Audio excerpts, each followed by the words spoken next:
Pak Isa, Ustazah Alia, saya mohon maaf atas apa yang sudah terjadi. Karena semua ini di luar kendali saya. Cukup. Setelah apa yang Ustadz lakukan terhadap anak saya, dengan mudahnya Ustadz Yadi meminta maaf. Pak Isa, semua ini di luar kendali kami. Kami juga tidak ingin kejadian ini terjadi. Tapi semua ini sudah takdir Allah. Kiai Ibrahim ikut membuka suara. Tapi Pak Kiai, habis sudah. Lebih baik kita pergi dari sini, ucap Ustazah Alia yang sejak tadi terdiam. Tapi Alia, Alia mohon, ucap Alia. Ustazah Alia memilih pergi dari rumah Kiai Ibrahim dengan perasaan marah, kecewa yang menjadi satu dalam hatinya. Kini jam belajar sudah selesai. Diandra membereskan buku-bukunya. Niatnya ingin langsung kembali ke asrama. Rah, aku duluan ya, nanti kamu nyusul, ucap Siva. Oke, balas Diandra. Baru saja Diandra ingin keluar dari kelasnya, Ustazah Alia datang secara tiba-tiba menemui Diandra. Diandra, bisa kita bicara sebentar? Iya Ustazah, ada apa? Tanya Diandra. Plak. Satu tamparan Diandra dapatkan di pipi kanannya. Ustazah, kenapa Ustazah tampar Diandra? Tanya Diandra tidak terima. Plak. Satu lagi. Tamparan yang Diandra dapatkan di pipi kirinya. Ini untuk hukuman. Untuk kamu. Yang sudah merusak semua impian saya, Diandra. Perempuan tidak tahu malu. Yang merebut laki-laki yang hampir menjadi suami saya. Dan karena kamu, semua hancur, Diandra. Ustazah, Diandra benar-benar gak paham maksud Ustazah. Saya tidak merebut apapun dari Ustazah, ucap Diandra. Sebisa mungkin tidak menangis mendapati perlakuan dari Ustazah Alia. Oh begitu, apa kamu tahu siapa laki-laki yang telah kamu nikahi, hah? Ucap Ustazah Alia. Membuat Diandra terkejut dari mana Ustazah Alia tahu. Dia adalah calon suami saya. Dia orang yang sudah dijodohkan oleh saya. Bahkan, hampir satu langkah lagi kami menjadi pasangan yang halal. Tapi kehadiran kamu merusak semuanya. Ustazah Alia terlihat emosi dengan Diandra. Bahkan amarahnya meluap saat mengatakan hal itu. Kenapa harus Ustazah Yadi, Diandra? Kenapa bukan laki-laki lain? Sikap kamu yang seperti ini menunjukkan kalau kamu tidak lebih seperti seorang penggoda. Ustazah Alia langsung pergi setelah mengatakan hal itu pada Diandra. Dek. Diandra merasa seperti dihantam benda tumpul di dadanya saat ini. Sesak itu yang Diandra rasakan. Dan kini, air mata Diandra terjun dengan bebasnya, bahkan tanpa henti keluar dari mata Diandra. Kata-kata itu terus muncul dalam pikiran Diandra. Bahkan seakan membenarkan apa yang dikatakan oleh Ustazah Alia tadi. Enggak, Diandra bukan perempuan seperti itu. Semua itu enggak benar, ucap Diandra sambil menangis. Untuk malam ini, Diandra memilih beristirahat di asrama bersama yang lainnya. Bahkan sejak tadi, Diandra seakan berusaha menghindar untuk bertemu dengan Ustadz Yadi sampai ia benar-benar tenang. Rah, 2 hari ini kamu kemana sih? Aku gak pernah lihat kamu di asrama. Emang kamu di mana? Tanya Siva. Membuat Diandra langsung tersadar dari lamunannya. Aku gak kemana-mana kok. Aku ada di sini, jawab Diandra dengan gugup. Siva memperhatikan sikap Diandra yang terlihat aneh menurutnya. Rah, kamu kenapa? Kamu nangis ya? Tanya Siva saat melihat kedua mata Diandra yang sembab. Ada yang jahat sama kamu. Siapa santriwati yang jahat sama kamu? Siapa, Rah? Diandra berusaha tersenyum mencoba meyakinkan Siva kalau ia baik-baik saja.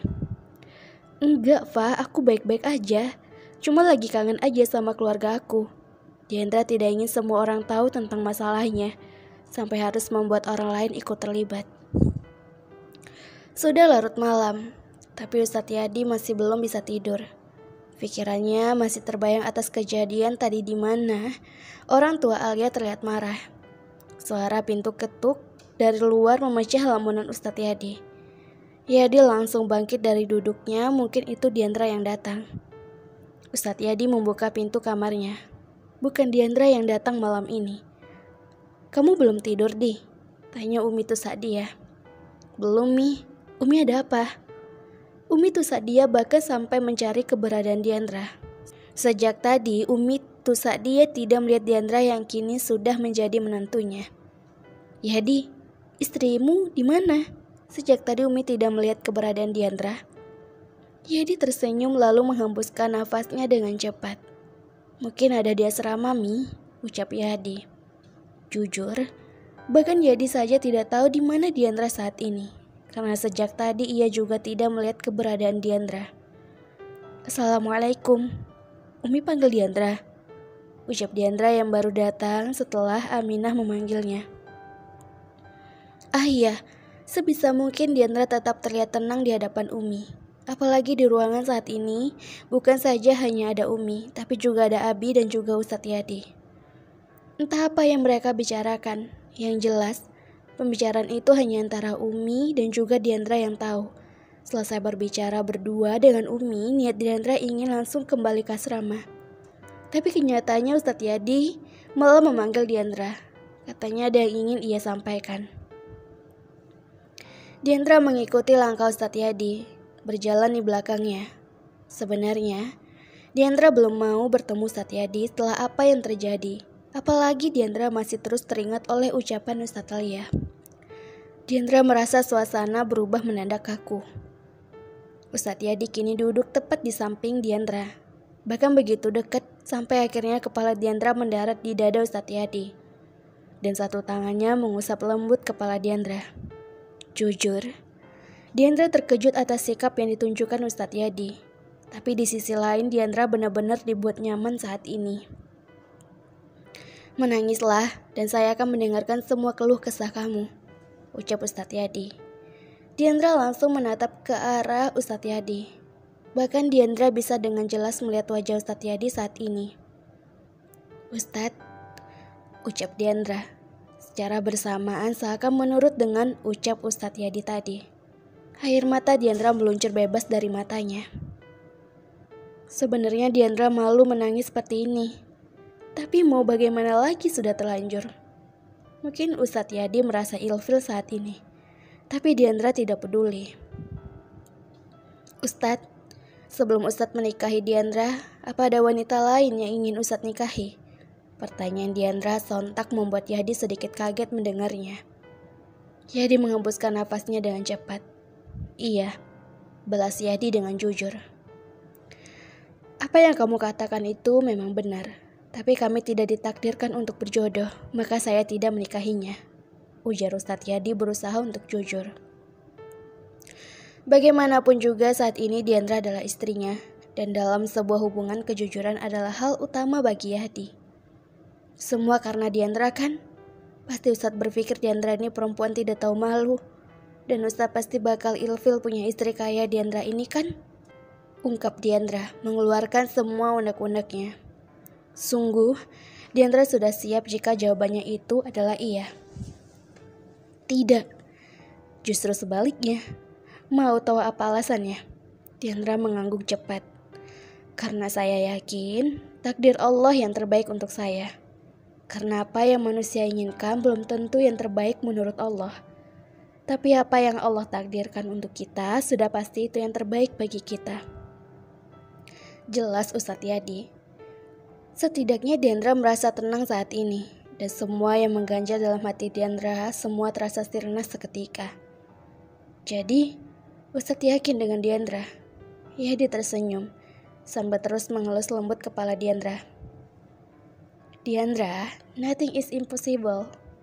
When Allah said, kun fayakun. Terjadi maka terjadilah," ucap Ustadz Yadi membuat Diandra tersenyum kembali. Diandra menatap Ustadz Yadi, bahkan bersama dengan itu, senyum juga nampak di wajah Diandra. "Makasih Ustadz," ucap Diandra sambil memeluk erat Ustadz Yadi. Yadi terdiam merasakan ada hal aneh dalam dirinya. Entah apa yang jelas, Yadi belum pernah merasakan hal ini sebelumnya. Ustadz, Ustadz kenapa? Tanya Diandra setelah melihat ekspresi Ustadz Yadi berubah. Saya tidak apa-apa, balas Ustadz Yadi. Yakin? Diandra semakin mendekatkan kepalanya di dada Ustadz Yadi dan karena hal itu membuat perasaan Ustadz Yadi semakin tidak karuan. Diandra, saya lupa sesuatu, ucap Ustadz Yadi yang langsung bangkit dari duduknya. Bahkan langsung pergi keluar, membiarkan Diandra sendirian. Yadi masih terdiam di depan pintu kamarnya. Tentu saja, ucapannya tadi hanya sebagai alasan belaka. Karena Yadi hanya takut perasaannya semakin tidak karuan jika terus berada di dekat Diandra. Diandra berjalan sedikit santai saat ini. Rasanya beban di pundaknya sudah sirna. Bahkan hafalan yang selama ini Diandra takuti juga sudah bisa diandalkan selesai. Assalamualaikum, Diandra, ucap Ustadz Randy yang datang dari arah samping. Diandra langsung menoleh ke arah Ustadz Randy. Waalaikumsalam Ustadz, balas Diandra. Saya lihat sepertinya kamu senang sekali hari ini. Iya benar kata Ustadz. Karena hari ini Diandra bisa melewatinya dengan lancar. Hafalan Diandra berjalan lancar. Pelajaran hari ini juga cukup mudah Diandra mengerti. Ujar Diandra. Diandra berapa umurmu saat ini? Tanya Ustadz Randy mendadak. Sebentar lagi 18 tahun Ustadz. Ustadz Randy hanya mengangguk saja. Membuat Diandra penasaran dengan maksud Ustadz Randy. Berarti